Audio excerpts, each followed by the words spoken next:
Janez Zemljarič je nedvomno odobril umor. Ob ogledu dokumenta, ki nosi Zemljaričev podpis, potrdi Bože Vukošič. Najprej pred našo kamero, nato pa še avstrijski policiji med večurnim zaslišanjem.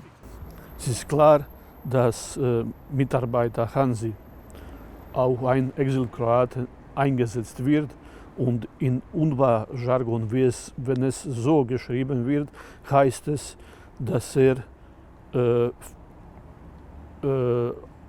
Auftrag hat, jemand umzubringen.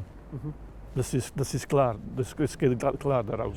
Vukošič, ki je s svojimi pričanji in razkritji pripomogel že k izročitvi nekdanjega šefa hrvaške UDBE Josipa Perkovića Nemčiji, zdaj oži zanko tudi okoli Zemljariča. Kot pravi, Zemljarič ni naročil le umora, pač pa je tudi avtor programa, ki govori o paralizaciji emigracije.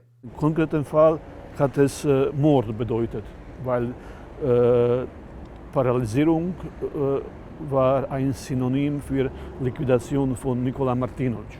To potrjuje tudi zgodovinar Florian Rulic, ki že 8 let proučuje delovanje UDBE na Koroškem in je bil kot strokovnjak tudi sam že večkrat zaslišan od policije.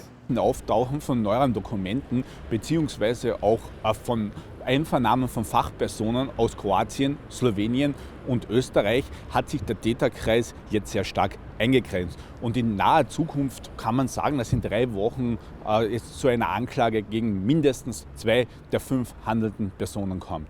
Tako kot je Hrvaška morala Nemčiji izročiti Perkovića, bo morda že kmalu tudi Slovenija s strani avstrijskih pravosodnih organov naprošena, naj jim izroči Janeza Zemljariča. Avstrijski svobodnjaki so to že zahtevali in bodo, če bo prišlo do obtožbe, svojo zahtevo zagotovo ponovili.